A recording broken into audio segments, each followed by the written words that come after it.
was Okay. it was some kind of orchestral reduction. Reduction, right. It was Yeah. horrendous to look at. And I Yeah. thought, okay, well, this would have been fun, but I'm obviously not going to get this job. And he said to me, I'm going to conduct, and no matter what, just stay with me. Just keep playing. Just keep playing. Yeah. So I'm Becky Brower, and I'm a Sendy mom. Welcome to the Sendy Mom Podcast.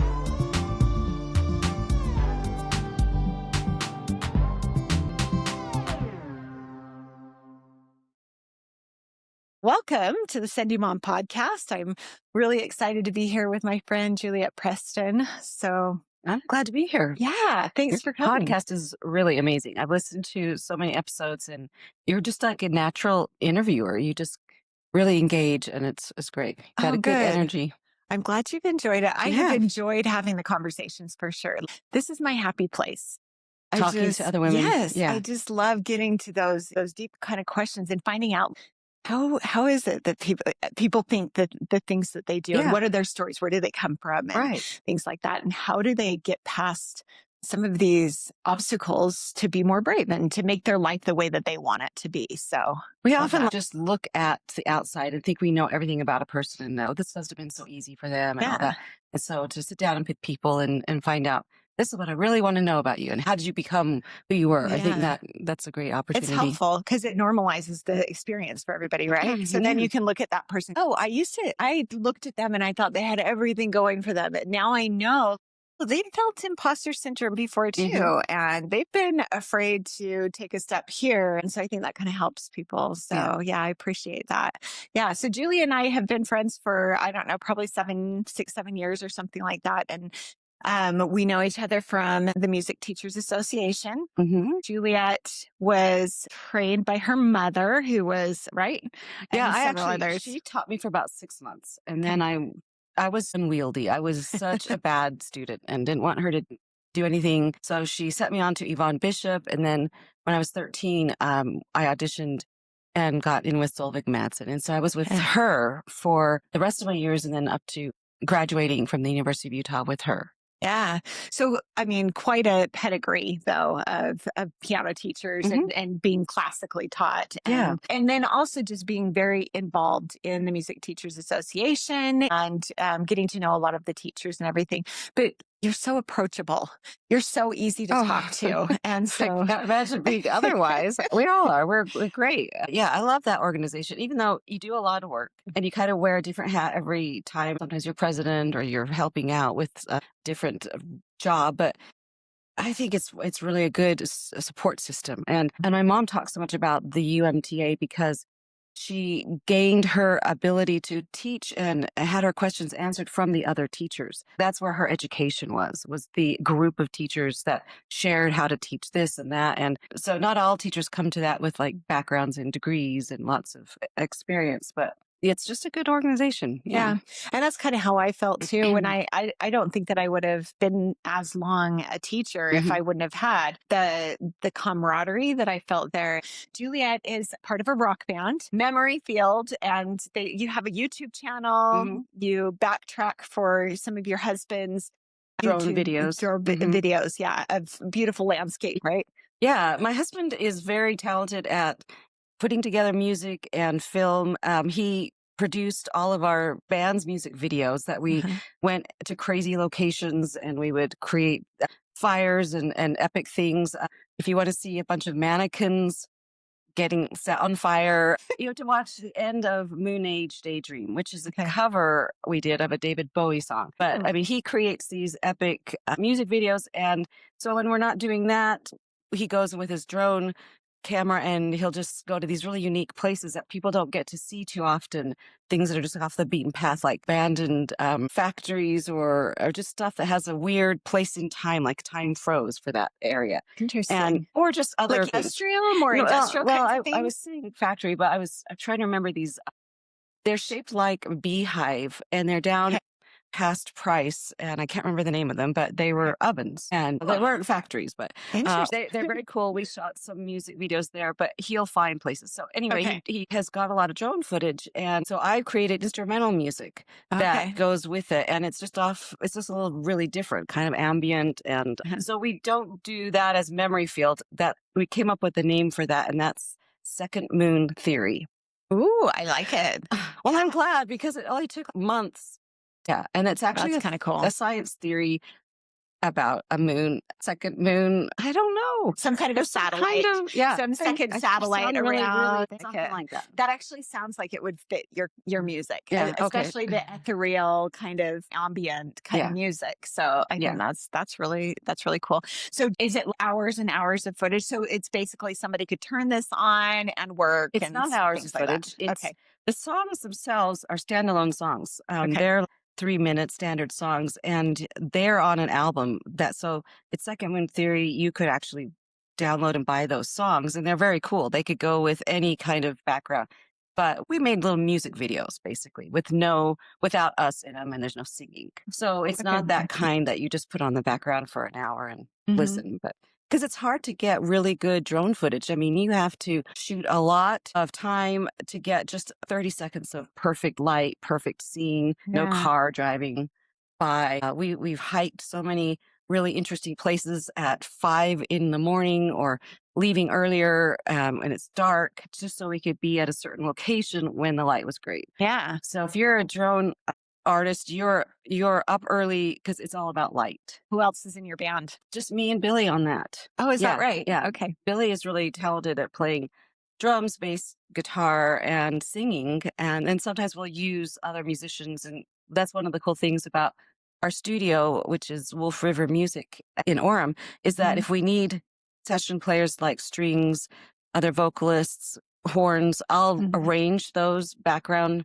parts. And so it's really fun to work with different people each time and have them come in and play. So what made you decide to go into this field? Is this, and tell me about your growing up experience. Your mother's Deborah Gamero, who is a very well-known pianist and teacher. A longtime pianist. She's still teaching. She refuses to retire and has been a president in our organization. And anyway, so she's a fantastic teacher, but she was mostly my support. She was the person who got me to all those lessons up in Salt Lake and took me to the competitions and all that. And so my dad is also the musician in the family. He's from Peru, and there he learned to play the mandolin and the guitar. And you owe your Amazonic looks to your dad then, probably, right? Yeah, I suppose. The beautiful hair and I mean, skin. Thank you. That was very, very nice. There are a lot of downsides to it, but I won't go into all those. Those are other features that are Peruvian, sort of Peruvian that are difficult. But no, he learned to play, and he's a natural musician. He sings and he composes. So I get a lot of that from him, and all my family sort of did some music growing up, and some still do, and some don't. But so I studied with Solvig and Solvig Madsen until I finished my schooling at the U, and that was in like 93. Okay. So then I went down to and that was all classical up to that point. Yeah. But not exactly, because I always liked to play by ear, and so I always was kind of composing and arranging and things. But my breakthrough into doing new things with piano was when I took a class at the U called The History of Musical Theater. And because I love Broadway, and I thought, oh, this is great. We can just talk about all these musicals and stuff. And the teacher had asked, is there anybody here who plays the piano? I'm looking for a pianist. He was the music director at Pioneer Theater, which is on the U of U campus, but it is a professional theater. Okay. And so I kind of raised my hand, and he said, what are you playing right now? And I said, Beethoven's Waldstein Sonata. And he's like, all right, stay after class. And so I stayed after, and he put some music in front of me that looked horrendous. This was Richard Strauss, 4 Last Songs or something. It was some kind of orchestral reduction. Right. It was horrendous to look at. And I thought, okay, well, this would have been fun, but I'm obviously not going to get this job. So he was looking for a rehearsal pianist. And he said to me, I'm going to conduct, and no matter what, just stay with me. Just keep playing. Just keep playing. Yeah. So I did it, and I just remember that whole time what I was thinking in my head. I'm getting 50% maybe of these notes, and I'll just do what he said. And then after we were done, he goes, would you like this job? And so that was where I started working for them for 4 years. The whole time because this was as a freshman. So I would do my classes 8 to 12, and then I'd hurry down to the theater and we'd start rehearsals, and I would rehearse 12 to 4, and then there'd be a 2-hour break, and then I'd rehearse 6 to 10. Yeah. And that was for a month. Wow. And then the shows would start, and there'd be 4 or 5 weeks of shows that were 7 a week. Okay. And so I did tech rehearsals, and that was my first foray into what the life in musical theater is like. And I got to play great Sondheim shows and some great jazz shows. That's and it was awesome. all really, really hard because it was so new. Well, and different. Okay, so there's a couple lessons from there though, right? First of all, you raised your hand. Yeah. You were willing, right? Yeah. And even if you probably you didn't know what you were getting yourself into at all, but just doing it. And then when he tells you, because that's all it is, right? If you can stick with the music, even if you don't, people don't know. They might know a little bit. They'll know a lot more if you take major pauses in between, right? If you can't keep with the rhythm, then you can't help, right? But because you were willing to try and even get 50% of it right, then it was exactly what he needed. That was exactly what he needed. And so sometimes I think we're too afraid to try because we're afraid that we're going to fail. We're going to fail or we won't get it perfect, right? Yeah. But just putting forth that effort, and then you get to practice more too, because then you're going to all these rehearsals all the time too, and you just get better at it. Yeah, I know. I only cried a few times. He was an intimidating presence. His name is James Prigmore. Okay. And he was this large man, and he didn't chit chat or make you feel good about yourself. It was just, this is the business we're going to do, and stay with me and be here at this time and don't be late. And so they'd rehearse the scene out there on the floor, and the piano's kind of in the corner. And I just had to follow along and know when it was my cue, and I had to start the music. Yeah. And so if I wasn't paying attention, I would get kind of chastised a little bit. And I had to grow some really thick skin through that process. And I was using my music abilities in such a different way that I hadn't been prepared for. So it was all very new, and reading a few charts that didn't have notes written in, just chord symbol like F7 and some slash marks. And it was for the show called Ain't Misbehavin', which is a super cute kind of musical review with the music of Fats Waller. And so some of the notes were in there like chicken scratches, and then there'd be slashes. And I was like, we're not doing this in any of my classical classes. I have no preparation for this. So he kind of helped me learn how to do that. And man, that was one of the best experiences. That was a double education. Yeah. So I was getting my classical, and I was learning Prokofiev sonatas and things like that with my teacher. And she, bless her heart, was very patient that I was doing these other things because it was taking time away from practicing. So like, when are you supposed to practice if you're working 8 hours a day and you've got 4 hours of classes? And I was using my dinner time and stuff, and I don't know how I did it. How did you manage? But you still had to do your classical repertoire too. Yeah. And that takes a lot of time. Good. I think there were times when this probably could have been a lot better. And I wasn't doing that all 9 months of the year. I was doing that in the fall and then the spring. Got it. Okay. So it took up a little bit of time when they were doing their shows, basically. Yeah, okay. They did 2 musicals, and then the rest of the season was... So you have your classical training and you teach classically, right? Or do you do kind of a mixture? I do a mixture of, because I feel like what my life prepared me to do is what I can offer my students. Yeah. And that is being a working musician. Yeah. So whether you're working in a theater or you're working at a church or you're working as a teacher or a collaborative pianist playing for a vocal studio, and you have to learn all of this classical rep. So all of these things I did when I moved to Texas, I started new chapters. I got hired because I needed some part-time income. We just moved and I didn't have any students, and I was starting school at the University of Texas at Austin. I was working on my master's, and I found an ad for a Lutheran church. It was contemporary service. Okay. So you come in on a Wednesday night, learn some music, and then you come back on Sunday and you play it. And there's a set group of singers, and we just work together and play kind of pop Christian stuff, not too pop, but sometimes there was a drummer, sometimes there was a saxophonist, sometimes there was always a guitarist. So it was a little different vibe than the church music I grew up with in Utah. And we just adapted and made things happen every week. So a different set of music.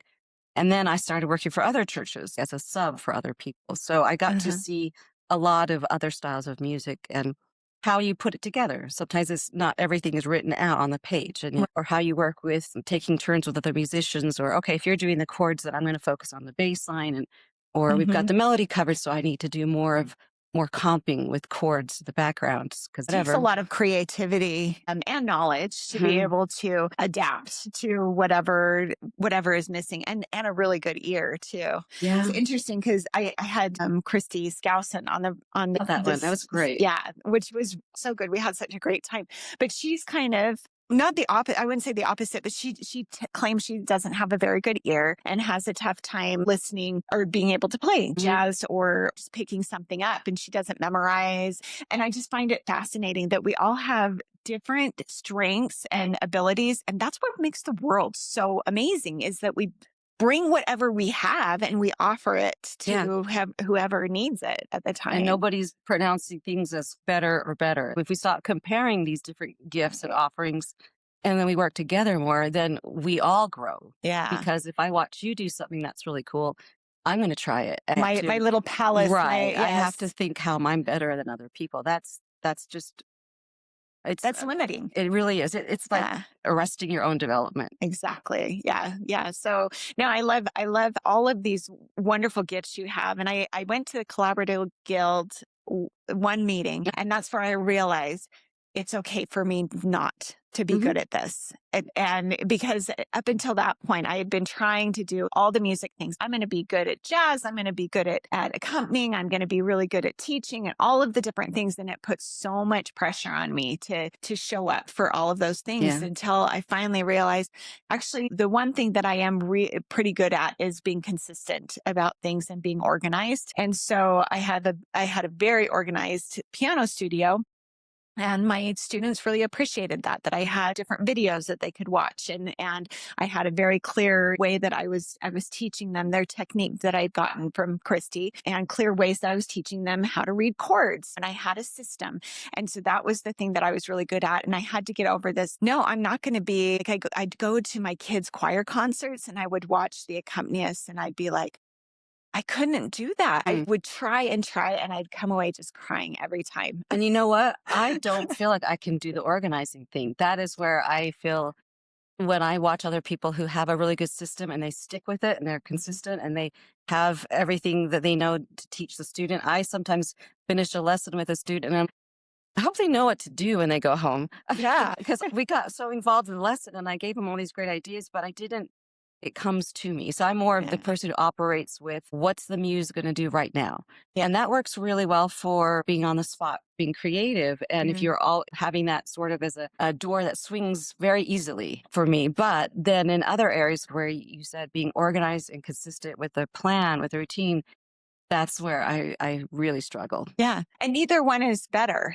I think that's really the point, is to recognize where your gifts are. And it's okay to work on things. So I certainly try to work on accompanying, and I'm much better than I used to be about it because I'm doing it more, right? Like the same, I mean, you were president of the organization for a little while too. And so you've learned some of those skills, and it's always going to be hard. But the point is being Sendy means that you're just continuing to try to get a little bit better in these areas where you want to. Yeah. And taking an area where you feel uncomfortable, or don't let it become a personal thing. Oh, I'm bad, or I'm not a good person, but just I'm uncomfortable with this. That's an invitation to try something or watch somebody who is really good at it and pay attention. Like we have a friend, Carmen. Yeah. And she's such a really amazing altogether person. And for years I was just intimidated to talk to her. Yeah. And now we're great friends. And I think how dumb that was for me to think, well, other people are so much better. And so if you just take out the who's good and who's bad and say, I just need to learn a little bit more about this and try this. Yeah. And I think that's the kind of the seed of being, like you were saying, Sendy is just looking at it as an invitation to grow. Yeah, exactly. Comparison is the thief of joy. And the reason why is because it's keeping you from having those relationships that you could otherwise have, that could be beautiful and actually help you to grow as a person and to help and connect you. And that's what we're really trying to do, is just connect to each other. So Hey, but I want to go back a little bit to perfectionism because in the piano world, especially in classical piano, we're trying to get every single note right, like right rhythm, right. Growing up in a home where you were kind of taught to read the notes and play the notes or whatever, how that factored into any kind of performance fears. Well, I don't think I suffered from perfectionism as much as I should have. Okay.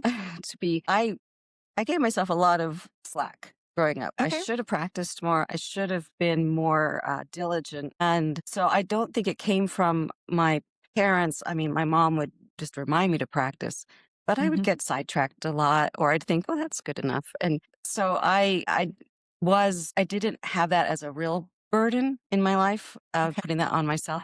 I started to see other things as really worthy goals too. The fact that I would look at the overall connection I was having with the music and the way that I was connecting with the audience in my expression. And to me, things that were a little off and on weren't as important. And so I'm not a great person to talk about how does perfectionism affected your you life. because it really hasn't. Okay, so tell me then, how were there things in the way that you were taught by your parents or your other teachers that helped you to kind of be okay with the mistakes and with the things that maybe didn't turn out quite as well? Well, I never thought that I was perfect because I was a little bit of an outsider. And so I think already knowing that about myself, I just thought, well, I'm not going to have the perfect look. I'm not going to have the perfect clothes.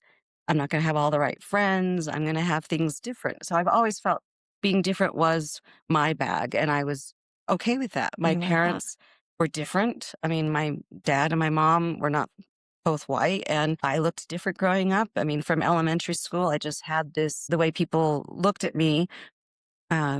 Somebody asked me once if I was Indian, and I went home to my mom and I'm, Mom, am I an Indian? I mean, I just didn't know why I was different. Okay. But it sounds like you embraced it. Yeah, as much as a elementary school kid can. I mean, it was what can you do about it? It's like you embrace that you don't have the coolest clothes. You just that's reality. not what we have. Yeah, in our home. And how did your mom react when you would come home and She tell was her? boosting my self-esteem like moms do. Oh, you're special and you're smart and don't worry about things people say.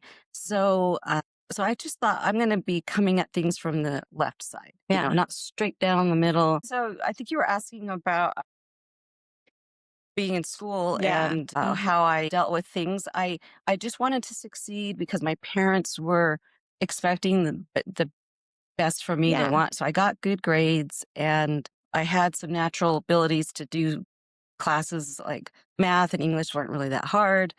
And then I would apply for scholarships and things. So because I was a first child, I think you usually push that first child a little bit to try this. The truth. Did you do that with your kids too? A little bit. And that's where things changed because when I started having my own family and realizing none of my kids are going to walk the path I did. They're not going to follow. They have very different attributes. And I started noticing that's just not going to happen. This child is not doing well academically. This child doesn't want to go out for this to be involved or whatever. Yeah. And so the hardest lesson for me as a mom has just been just because I know how to live the life of a Juliet Gamero doesn't mean that's my maiden name. Doesn't mean I've got all this information. Now I'm just going to share it with them. And then you're just going to follow through 400 and you'll be fine. You'll get your scholarship to school, to college. You'll be set. Just a lot of things were a little bit easier for me. I went to the U on a full scholarship and I just thought, well, everybody should be able to do that. They've got some of my DNA. You've got me training them and it just doesn't work out at all. How long did it take you to figure that out? Was it when they were still figuring it out? Yeah, because all of my kids, I have 4 kids. Oldest is 24, and then it's 22 and 20 and 18. So they're all in that realm of, okay, we got them all graduated, and some are working on their college right now, and some are just working and trying to figure where they're going to land and figure out what they're passionate about and what's different. And I have often just beat myself up about how come I don't have 4 great pianists. Yeah, interesting. I have all of this piano teaching ability, and these children were like, "That's your thing, Mom. I'll play the piano, but I like other things." Yeah. So they learn different instruments or learn how to be a great skateboarder or an artist. And so sometimes I'll see piano teachers who have their children playing really well. Yeah. And I just, that's one of those little daggers I pull out of my own pouch. Right. I like that visual of the dagger. Sometimes it's not the truth, but we're doing it to ourselves. Yeah. That's the thing. We could also be very proud of wherever they are. There is this expectation. There's a little bit of grief that's associated when that expectation is not fulfilled because and I hear a lot of, I used to feel the same too. Like, oh, I just want them to reach their full potential. When have you ever reached your full potential? That's true. Never. Yeah. Your mom is still thinking that about you, right? I'm sure she is. Hopefully she's a little wiser. No, hopefully we get wiser about it, which it sounds like you have. I recognize my kids have different abilities and different interests. None of my kids are great pianists. I mean, they can all play, but that's not what they choose to spend their time doing. My husband wanted to make sure they each had a record player. So over different Christmases, they got their record players and they collect records, which is the new thing. Everybody's doing vinyl again. Mm-hmm. And my son, who's 18, doesn't play piano. I mean, we tried. Yeah. And a few of those lessons, I finally looked at his hands and how he could not figure out how to hold them still. And I finally realized, I don't think you need to play the piano. Yeah. So he had 0 lessons. But so he's the one who's always out basketball and always out with skateboard and stuff. Mm-hmm. He will be so moved by music that he listens to in his room. And it's music it's Pink Floyd. It's music from a different generation, or it's classical or something. He has a wide variety because kids now, because they have Spotify and other things that feed them different musical ideas of songs and bands they didn't know about, it kind of sends them another, try this, listen to this. They have a palette of music that is so much more vast than I did growing up. Yep. I knew what was in the 70s and what was on the radio, and that was it. Yep. So he's out there and he's connecting to music and feeling emotional and feeling the power of it. And that's great because they all have. My other daughter who plays guitar and taught herself bass. She did marching band. She just loved those years. Yeah. And all of them have a connection to it that they've made their own journey that way. Right. Because they were allowed to do other things and play the trumpet, try the viola, try things, give it up, whatever, as long as they kind of have a respect for the process of it and because they've seen me do it. They come out to support me when I perform. And they just say, "Oh, that was good, Mom." Yeah. I don't know if they're, "Ooh, you're so awesome." Right. They're just like, in the end, it doesn't really matter. It's those relationships that you have with them. And the love that you have for them is more powerful than any kind of love that they would give you. Right. It says so much more about you if you only have control over what you feel towards somebody else. You have no control over what somebody feels for you. And so that's super powerful and really good that you were able to kind of recognize that with them growing up. Let them be who they are, even if it is not what I thought was going to happen and what I thought would be great for them. Right. And we all have these scripts that we have kind of written for our family and for ourselves, and we have to accept it. Hey, Sendy friends, just pausing for a quick minute here in the middle of my conversation with Juliet. First, thank you for being part of the Sendy community. This podcast only works because you keep showing up, listening, and telling other women about it. So if this episode is hitting home for you, would you do me a favor and share it with one friend who needs to hear it today? It really does make a difference. And if you haven't already, hit subscribe wherever you're listening and head over to sendymom.com. That's where you'll find every episode, full show notes, and ways to connect with our guests. Speaking of guests, I cannot wait for you to meet my next one. Sarah Fowler is joining me for episode 52 right after Juliet's, and I think you're going to love her story too. Between marrying a BYU football player and moving to Hawaii on a whim to raising high-achieving and resilient children, you will be different after listening to this conversation. Okay, let's get back to it. Here's more of my conversation with Juliet Preston.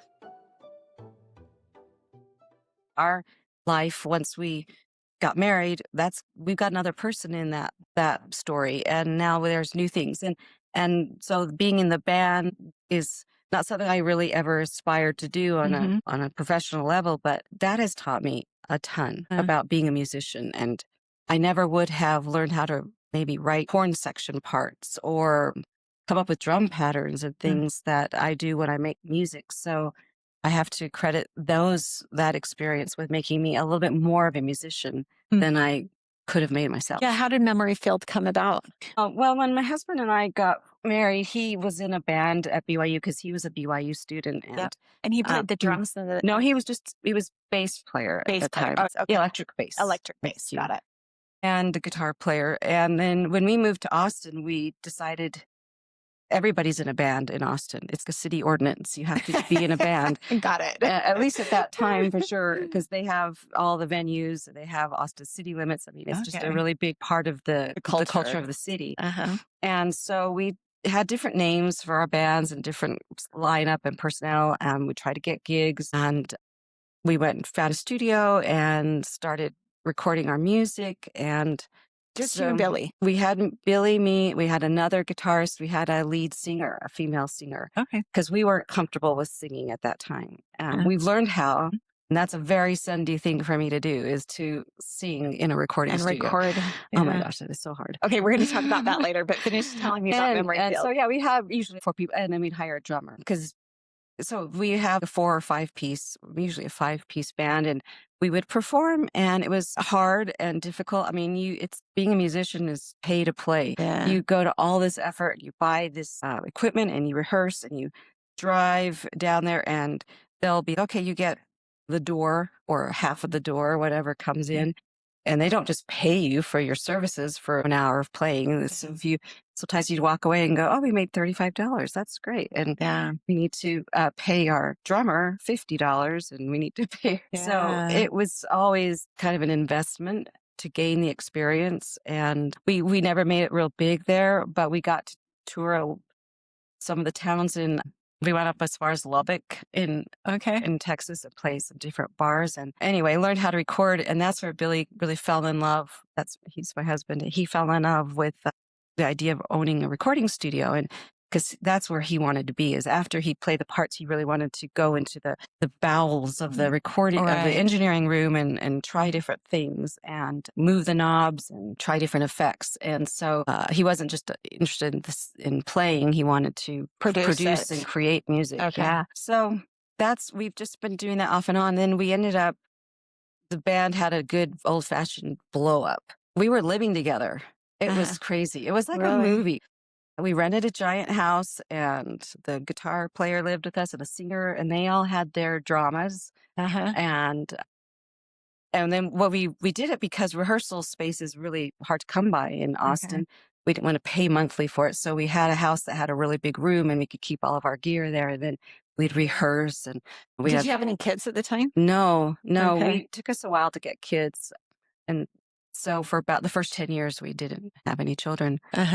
But we had a band, and we had this band family, and it's Monday night, this band meeting. It was so you fun. took it really seriously. Oh, yeah. And you really built this band, and you had to do all the marketing for it and to try to get yourself on the local cable access channel, TV shows, and try to get people to book you different places and try to get into that festival. And it was a lot.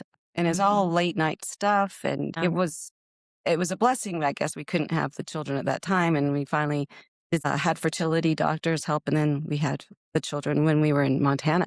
And at that point, Billy was like, okay, we did the band thing. It's time to pack that up. I need to go and change the career. Yeah. So he was getting his master's degree in forestry. And that he picked Missoula, which is the University of Montana. And that is a beautiful city. And we had 3 of our 4 children there. And I worked at the University of Montana as an adjunct teacher there. And that was a great experience for me. That's really interesting, going from being a bass guitarist to being a forestry professional, I guess. Yeah. Well, he had already had a job because he had a degree in geography from BYU. So the band was always the side thing. I see. Okay. He was still working different jobs down in Austin, but nothing that he was really passionate about or that led to a really great career. So but definitely, I mean, that's an option, because we're so much more multifaceted than just this one career or this one life path, right? We have so many different interests. And so I got my degree in recreation management and I then wouldn't have known that. Yeah, meander. I I just assumed know. it was music. Right. Yeah. Yeah. So, and you just meander and you find that certain threads that kind of connect them. So Yes, that the true. organizational stuff, totally use that for recreation too. And leisure kinds of activities really fits along with piano, learning a musical instrument, all these things, they all kind of connect at some point. So I imagine the geology would connect, well, obviously to the forestry stuff, but also to the drone footage that he does Hmm. now, right? Yes, yeah. His heart is out in the mountains for sure. Yeah, Yeah. exactly. So it makes for a very beautiful and Kind of multi. marriage of many different of your Yes, interests. Yeah, yeah, he's definitely he's trying to make a career and a profitable career of combining these different passions of his. And he's very talented. So right now we're in a place where we're trying to make that something that works for us, for our family financially. financially. Yeah, yeah. No, that's really beautiful. Let's go Okay. back to singing. Tell me about that Um, experience, the first time that you had to record yourself, or yes, I'm not a confident singer. I grew up knowing how to sing, Mhm. choirs and singing for your students. And so we had a lead singer and she sounded great. And so when we would perform live, I had to do the background vocals. Okay. So I'd be on my keyboard and then I had my microphone. And for just years, I really felt like I was just sucking at it. And so the more I've done it, though, the more confident I am. And I just kind of get over that real fast. Yeah, Just sing. Who cares? Just sing. yeah. It needs to be done. And I've learned a lot from being a pianist in vocal classes. So I played Mhm. a lot for college vocal classes, whether it's music theater or opera or whatever. And I Uh-huh. watch how the teachers train the students to support their breath and to where to place Mhm. things. And I just been paying attention. And I thought, all right, I can do those. I can Yeah. warm up and I can think about how to open my nasal passages, all the things Uh-huh. that they talk about. Yeah. And so I've gotten better, but it's not my strength. So I'm not a lead singer. So Billy is really a good singer and he's become more interested in doing it because we decided this last album we did, which was, I guess, a couple of years ago called Wasteland. And I've got a I picture of it yes, right I've seen here. that. Yeah, let's look at So it's just us at this point. Wasteland. We decided not to hire lead Yeah, singer. So he did most of it, and then I just do background vocals. I There's love great that. technology that takes your raw recording and sweetens it up Yeah. and kind of fix a pitch if it's flat. And so he always makes me sound good, but Mhm. I still cringe to listen to myself.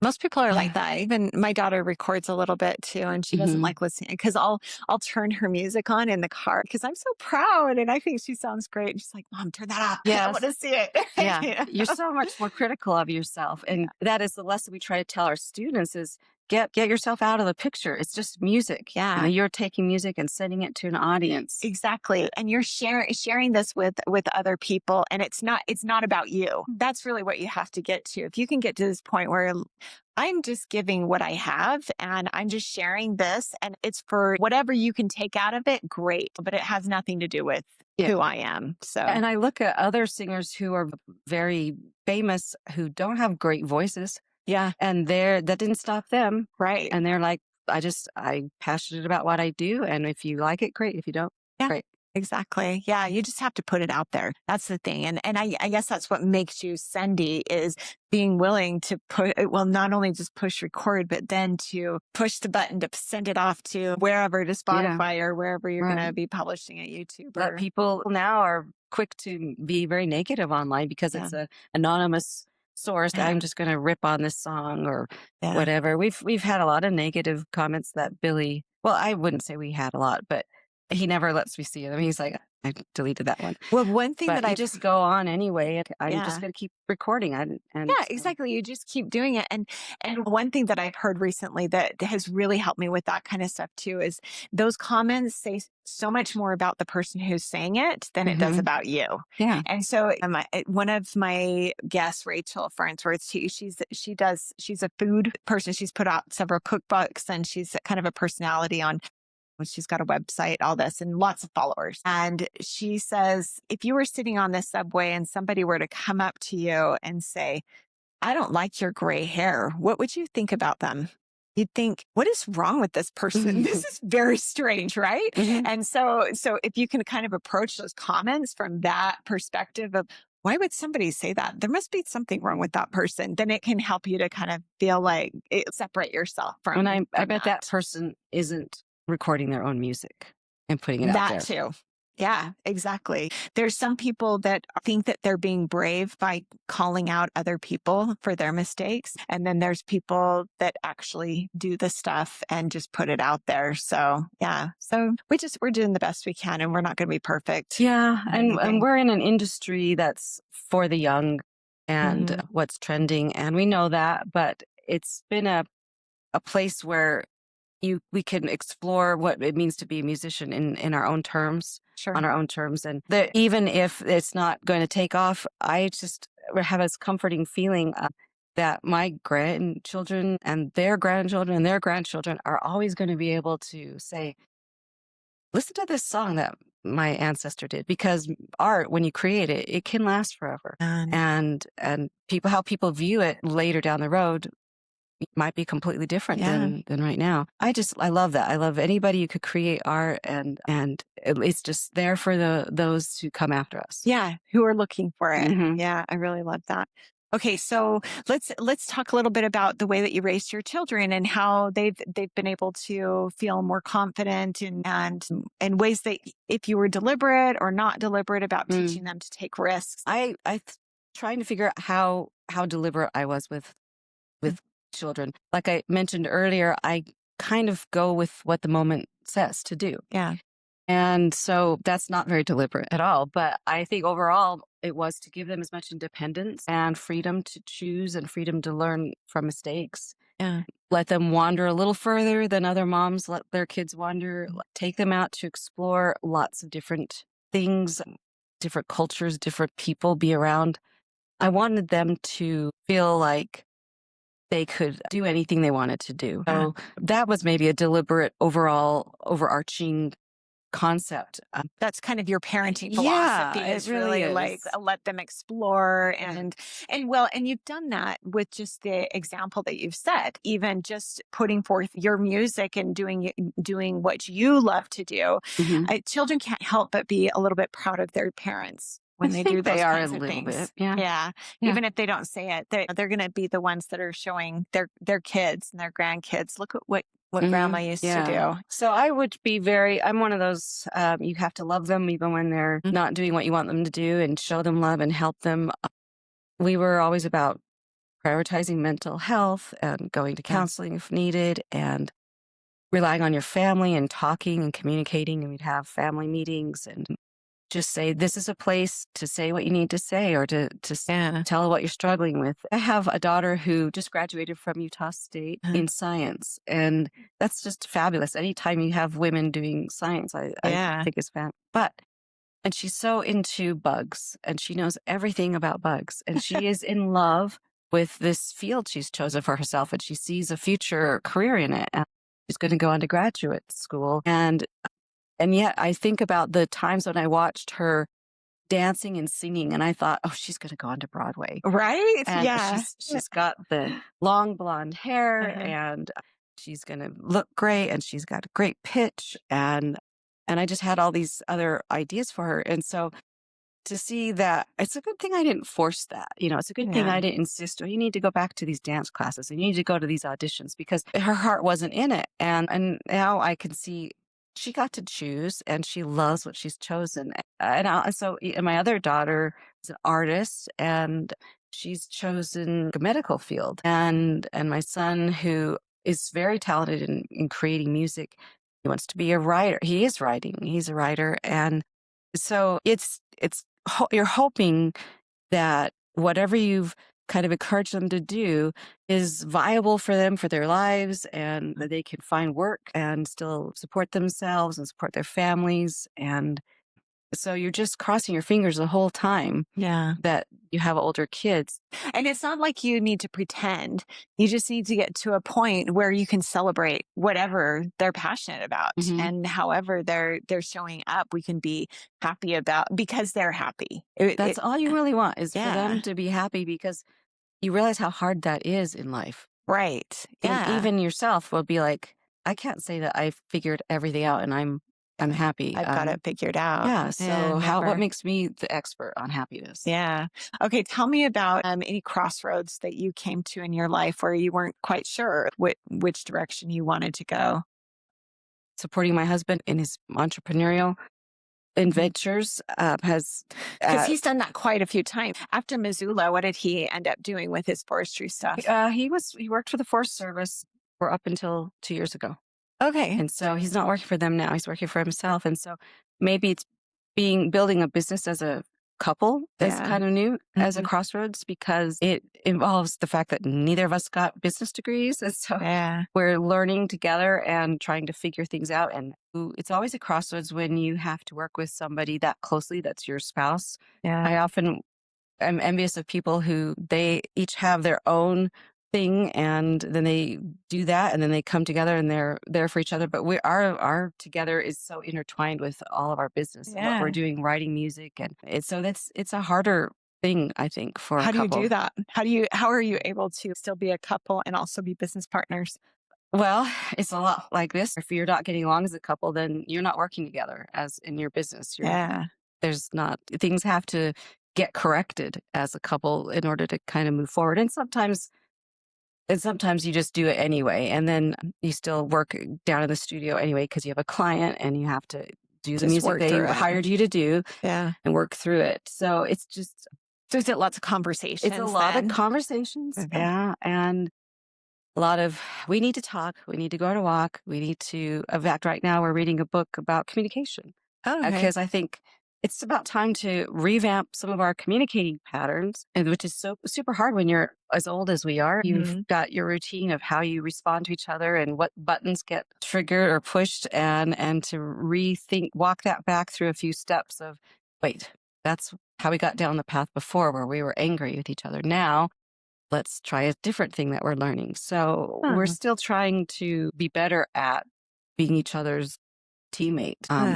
We have never figured that out. Yeah. We're just still figuring it out. Isn't that interesting? Because I've been married for 30 years, and you do go through these periods when you're raising your children, you're almost out of touch with each other because you're so busy with your stuff, right? And he's doing his stuff or whatever. And at some point, if you want to stay together, if you want to be together, you have to work out how are we going to make this work? How is it going to look different? How can we take some of the good things that we learned from before and integrate it now and remembrances? But how are we going to go forward? You mean when the kids are not there? Right, when the kids aren't there anymore. And so I love the idea of having the conversations and learning about communication. And it really just has to do with two people who are willing. Yeah, and you can have that with each other. You can have that with a counselor. Counseling has been very effective, I think, in helping us get the questions and look at things differently. But what are the right questions? And the counselor said once, communication isn't that great if you're doing it badly. That's pretty true. I'm sure he said it much better than I just paraphrased it. But yeah, so you go through times when you think, okay, we figured everything out. Wouldn't it be nice if we could just coast for the rest of our lives in this no conflict phase, no problems, no new things? And so you may, as a couple, be in that place, but then your children introduce a whole new problem. Yeah. This is not something we saw coming in. You have to work around how you feel about that and why you're not the same as your husband and how you feel about it and how you view it.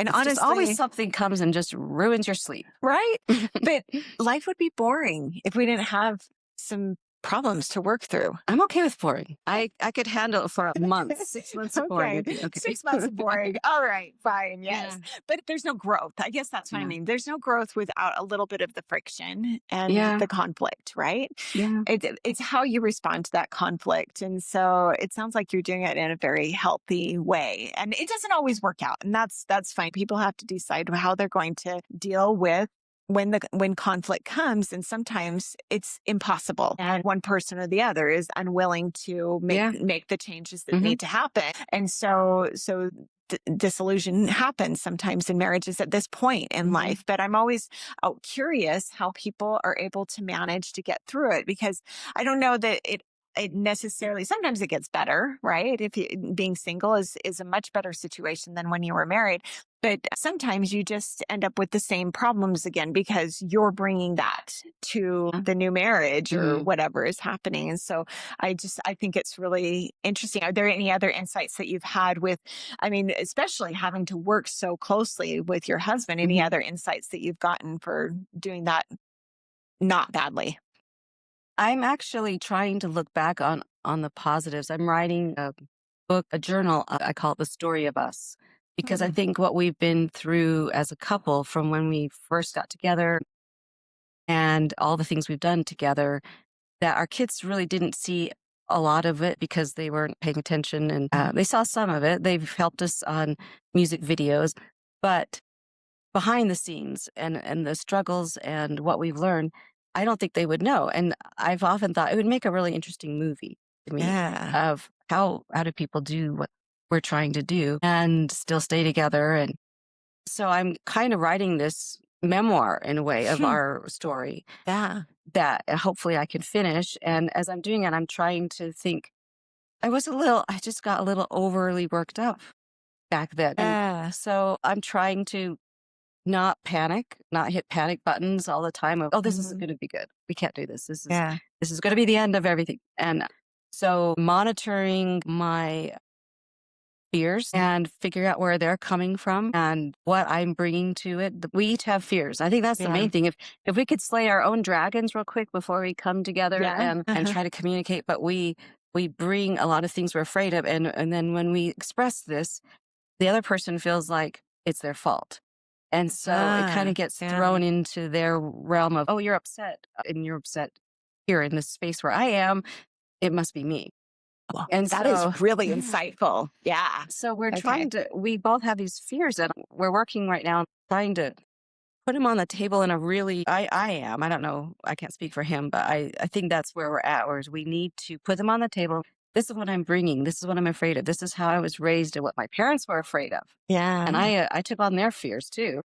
Just like my parents took on their parents' fears. That's right. They'll talk about how they weren't allowed to leave an empty plate or leave any food on their plate. Yeah, right. Because of the depression that they're Exactly. So those things kind of get passed on. And if I could look at what I'm afraid of and what that is in clear mode, and then realize that isn't ascribed to my spouse.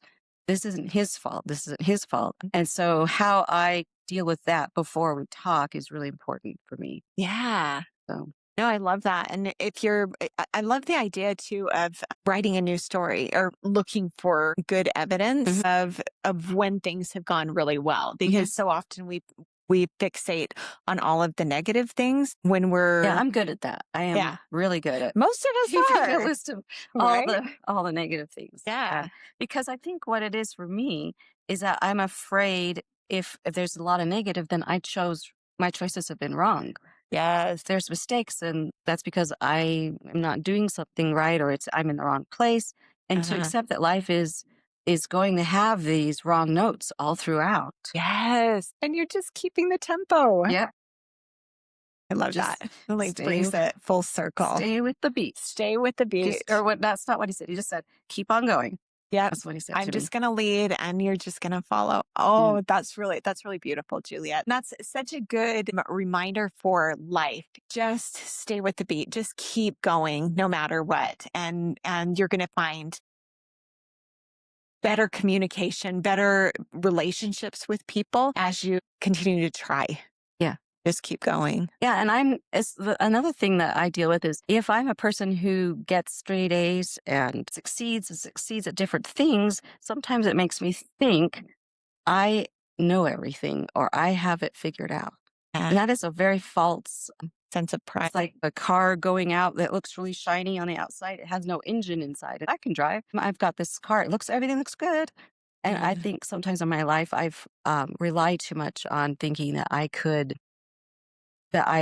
was going to be able to just have the magic answers for everything. And when you have other people in your life, your children, your spouse, or maybe business partners, there's so much growing from allowing them to feel the same way about themselves, that they know what's right and they have they're trying to do the best with what what they feel in their heart is right. Yeah, exactly. Well, you have to trust yourself and trust that whatever you did was actually the right thing to do, but also trust them to have that same feeling about themselves, that they can trust that what they're doing is right, even though it might be different than what you thought it might. Their life might turn out to be. So yeah, that's really beautiful. And tell me where you are hoping to see Memory Field. How is this going to play out? And also the second moon. Yeah. So this is just online. You can get all of our music through our website. You can order vinyl. We have our stuff on vinyl. You can, or CDs. You can find on YouTube some really, really awesome music videos. I had this one where I have all these lights on my hands. Oh, I think I saw that one. And that was my idea. I went to Michael's and I got these types of string lights, and anyway, they're on wires, and I wrapped them all over my hands, and then we turn off the lights, and I'm playing the piano. And so That's anyway, amazing. so there's some cool music videos. And that's Memory Field. That's Memory Field. Okay. Yeah. And so we stream and we sell music, and then we have the recording studio, Wolf River Music, in Orem. And so they can go find that pretty much anywhere. There's Tidal, there's Amazon, there's iTunes, and of course YouTube. You can watch everything there. Yeah, amazing. So that, and then my husband does a YouTube series about rock history, and it's really, there's parts of it there, some of his episodes focused on the musicians that came from Laurel Canyon. And anyway, he's got a lot of viewers for those. So he's got another side project going too as a YouTuber. Yeah. And then I'm working on a classical recital. I have a plan to do this in the fall, hopefully early November, maybe October, of performing Prokofiev's 8th piano sonata, because my teachers, I know anything Prokofiev is scary. And my teacher, Solveig Lundi, when she was at Juilliard, she was the first woman to perform his 7th sonata and his 8th sonata. I think she was only the second person to actually perform his 8th sonata in the United States. That's incredible. So she got it hot off the press. And I have a video about how she got this music from the Soviet consul general himself. Really? He handed it to her. I have a video about that on my YouTube channel, and it's just called Solveig Lundi. What's the rest of it? What's your YouTube channel's name? I think it's just my name. Okay, Juliet Preston. Just know this. And I have a website, JulietPrestonMusic.com. That was one of the hardest things I did, which was finally make a website. And you've done that too. And it's so much work. Yeah. But I wanted to get all of the songs that I have arranged and composed for sale and put them up there so that there's a library of all my music. Yeah. It used to be just in the file cabinet papers, like all the copies. And now I got it all, I have it all digitized, and that's great. I'm trying to get recordings and stuff of all that so people can buy it for How did you get yourself? That's a big project. How did you get yourself to do that? Procrastinating, paying for the service for a year that I didn't use. One of those things. Yeah. I'm not going to do that this year. When that fee comes around, I'm going to get that website made. And I had a friend help me. After I'd done it, she went and showed me how to tweak it. I paid for her services. And it's one of the things I still need to work on quite a bit. But digitizing all that music too is a lot. Yes. Did you just do it in Finale or something? Yes. I used Sibelius, and then I had to create cover pages and do graphic design, and I just learning these things as I go. Yeah. Did you set out a time every week that you were working? You want organization. Okay, yeah, I know. But well, that's why I was curious, because you said you're not super organized, but to do a big project like this, you had to have done something. Take the summer. I would take the summer. Here's deadlines work for me. Okay. I was going to do a presentation in Chicago last summer. It was for the NCKP, National Keyboard and NCKP, National Conference Keyboard Pedagogy. That's it. Yes. Right. Okay, I'm going to be a presenter, and I need to have all of my stuff ready. So if I have a website, it needs to be ready to go by then. Yeah. So I work really well with deadlines. And so it's more like a cramming last minute thing. That's my process. That's how, and that totally works. You just have to find whatever your motivation is, or what's going to get you to move. Yeah. To make that next move. And I think that's hard too, to put yourself in front of people to give a presentation it was hard. or something like that. So much time on it. And I worked with Gerta Weimer on it. Oh. And then I got a grant from MTNA to make the YouTube or the documentary about my teacher and her accomplishments. And so, because she was a Columbia recording artist as well, she had a career. Okay. Yeah. And so I got that grant. Okay, the grant you have to do this project in a year. So, all right, that's my deadline. And I had different conferences and times when I knew I would need to be talking about these things and I'd have to have them ready. Yeah. And so I've told people I'm doing this recital. And so now I have to do it. And I just have to set a deadline. Okay. The deadlines. Yes. Just sign yourself up for stuff. Yeah. And then, oh my gosh, what did I just do? And then you just get to work on it, right? You don't sit there and whine about it. You just go and I just to make work. more time to practice, like what Christine Skousen was saying, you do the work. And she's right. Yeah. You got to do the work. So you got to say, it's time for me to practice. I wanted to go watch the show and I'm going to go practice. Yeah, exactly. It's just making those choices every day and just moving forward. And it's not any easier for anybody. Life is just hard. If you want to accomplish stuff, you've got to do stuff. That's your choice, what you're going to do with it. So you're a really good example of that. So that's really, really awesome. Okay. I do have some rapid fire questions for you that I have to do at the end of all of my episodes. So the first one is what has brought you joy in the last 24 hours? I finally got my tomatoes planted. Yay. We're about to do tomatoes. I just had 3 tomato plants and that was it. Yeah. Tomatoes are great though. I love really good. Okay. So what about a good book that you've read recently? You talked about the communication book. Do you have any others? I finished the book Sapiens, which is by, Yuval Harari. Okay. And it was about the history of people from the beginning of time. So kind now of anthropology. Yeah. Sort of it was really interesting to me. That's It interesting. takes me like a year to read a book. Okay. I'm not great at it. Yeah. Well, you don't have a deadline. So That's true. It's the one thing I don't have a deadline for. You can just pull it out when you want to. Right. What about a documentary or a TV show that you like to watch?